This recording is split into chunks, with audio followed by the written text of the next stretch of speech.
જો આ છે મન્નત. बिस्मिल्लाहिर्रहमानिर्रहीम. अस्सलामुअलैकुम वरहमतुल्लाहि वबरकातुह.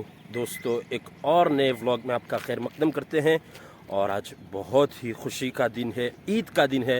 तो मेरी तरफ से, पटेल व्लॉग्स की तरफ से आपको, आपकी फैमिली को उनकी खिदमत में खूब ईद की मुबारकबादी पेश करता हूँ. दुआ करते हैं अल्लाह ताला हमेशा आपको खुश खुर्रम रखे और बार बार आफ़ियत के साथ और खुशियों के साथ ये दिन आपकी ज़िंदगी में बारहा आता रहे, उसकी हम दुआ करते हैं. हम तैयार हो चुके हैं और ईद की नमाज के लिए जा रहे हैं रवीद्रा. आप इस मुकम्मल वीडियो में बने रहिए, हमारी ईद की खुशियों में हमारे साथ शरीक रहिए. चैनल पर नए हैं तो जल्दी से सब्सक्राइब कर लीजिए.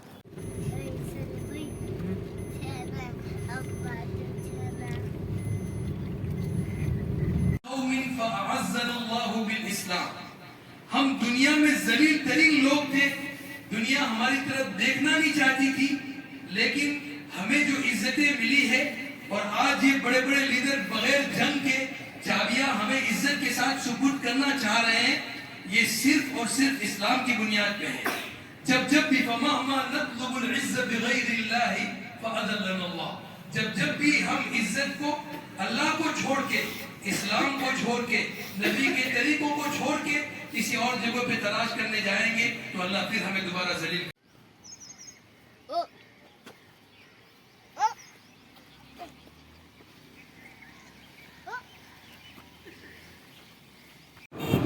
દોસ્તો, ઈદની નમાઝ આપણે પઢી લીધી છે. રવીદ્રા કબ્રસ્તાનમાં હાજરી આપી દીધી ને હવે આપણે પાનોલી કબ્રસ્તાન જઈ રહેલા છીએ. રસ્તામાં છે, પાનોલીમાં બી નમાઝ થઈ ગયેલી છે. તો દોસ્તો, કબ્રસ્તાન બી જઈ આવ્યા, મામાના ઘરે બી જઈ આવ્યા. મામાના ઘેર મસ્ત દૂધ ને મારો ફેવરિટ મકઈનો ચેવડો ખાધો. તો આપણે માશાલ્લાહ પેટ ફૂલ થઈ ગયેલું છે.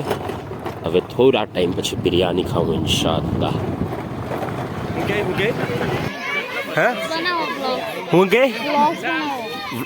બ્લોગ્સ બનાવું? હા, ઓકે, ચાલ બસ બનાવી કાઢીએ આપણે. તો ભાઈ લોગ, હવે આપણે આવી ગયેલા છે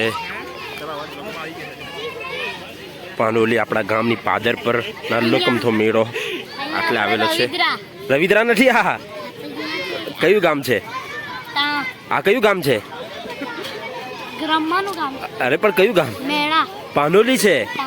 હા, પાલોની ની પાનોલી. અરે પાલોની ની પાનોલી.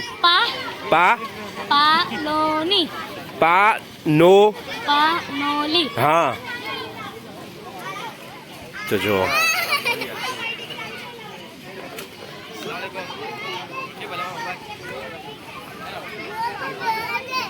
આટલી બધી માશાલ્લાહ રોનક છે. એટલે બે મારાથી બે હાય બે આડલા યાર, મેં બચપનમાં નહીં બેઠેલો.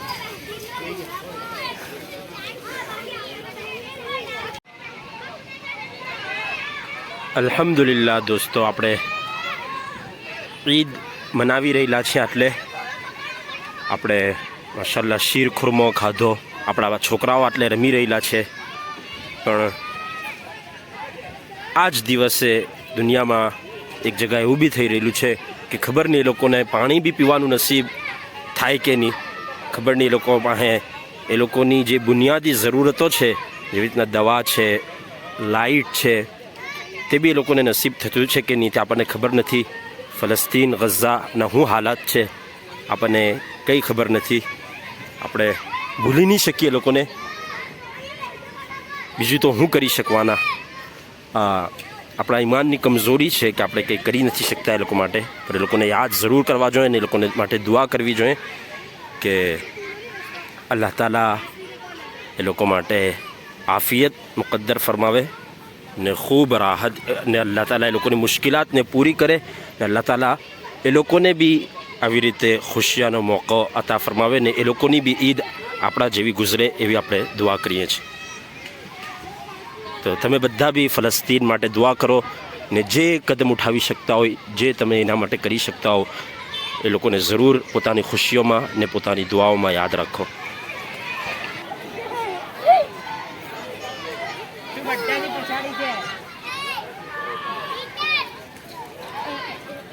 ઓય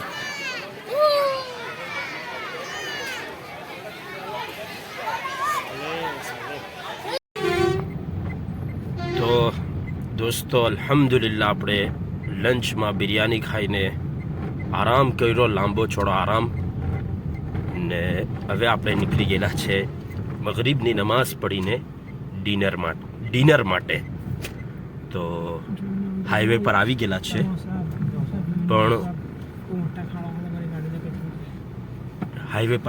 છે, પણ કાં ખાય તે જો ફિક્સ નથી થયું.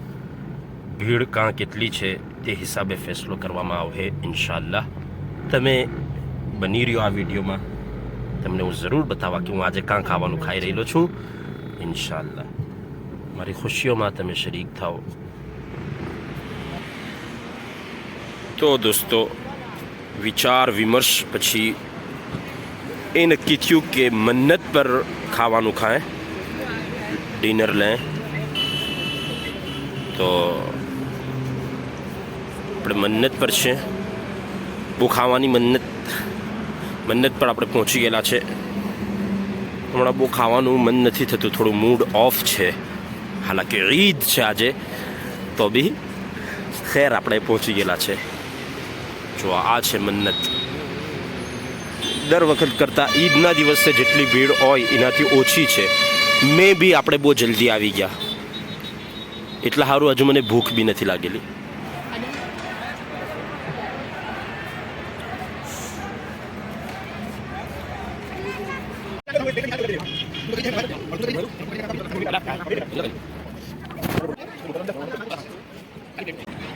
લાવ ચાકી લે. કઈ છે? સીતાફળ છે, તો ખાઈ લેમ. તો અલ્હમ્દુલિલ્લાહ દોસ્તો આપણે મન્નતમાં પર ખાઈ લીધું. ખાવાનું સારું હતું, પણ હવે ખાઈને શું કરીએ, એટલે દિલ બી પાડેલું છે. કાશ મન્નત પર આવીને લોકોની મન્નત પૂરી થતી હોતે. લોકોના તૂટેલા દિલ જેવી રીતે આ દિલ છે એવી રીતે પાછા મળી જતું હોતે તો બહુ સારું રહેતે. પણ એવું નથી, ખાવાનું બહુ સારું છે માશાઅલ્લાહ. અલ્લાહ બધા માટે આસાન કરે. નાલા મન નહીં લાગે. આઈ ડોન્ટ લાઈક ચોકલેટ ને. શું છે, ચોકલેટ છે કિટકેટ છે? I like KitKat but I don't like chocolate flavour ને.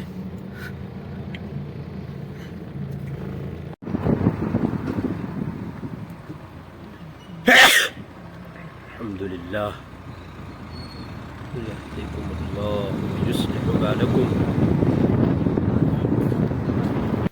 તો અલ્હમ્દુલિલ્લાહ દોસ્તો આપણે ખાવાનું ખાઈને ઘેર આવીને એકવાર પાછા કોસંબા જઈને આવ્યા. થાકીને ચકનાચૂર થઈ ગયેલા છે. અલ્લાહનો બહુ મોટો અહેસાન છે કે અલ્લાહે આપણને આ ખુશીનો દિવસ અતા ફરમાવ્યો. ઈદ અલ્લાહે નસીબ ફરમાઈ. દોસ્તો ઈદ ફક્ત નવા કપડાં પહેરી લેવું યા હારા ખાવાનું ખાઈ લેવાનું નામ જ નથી, બલકે ઈદની જે અસલ રૂહ છે ને જે અસલ મકસદ છે તે છે કે આપણે બીજા લોકો સાથે ખુશીઓમાં શરીક થાય, બીજા લોકો સાથે ખુશીઓ મનાવીએ. ને આપણે આ મોકા પર જરૂરતમંદોનો બી ખૂબ ખ્યાલ રાખવો જોઈએ, તાકી એ લોકો બી આપણા હાથે ખુશીઓમાં બરાબરના શરીક રહી શકે. ખેર આખિરમાં દુઆ છે કે અલ્લાહ તાલા આપણને રહમતોના સાયામાં રાખે ને અલ્લાહ તાલા આ ઈદને આપણા માટે બાઈસ ખેર બરકત બનાવે. પાછા એકવાર તમારી ખિદમતમાં દિલની ગહેરાઈઓથી ખૂબ ઈદ મુબારક. અલ્લાહ તમને ખુશ રાખે, જ્યાં બી રહ્યો, જ્યાં બી તમે રહો, અલ્લાહ તમને ખુશ રાખે. ફરીથી એકવાર ઈદ મુબારક. અસ્સલામુ અલૈકુમ વરહમતુલ્લાહિ વબરકાતુહ.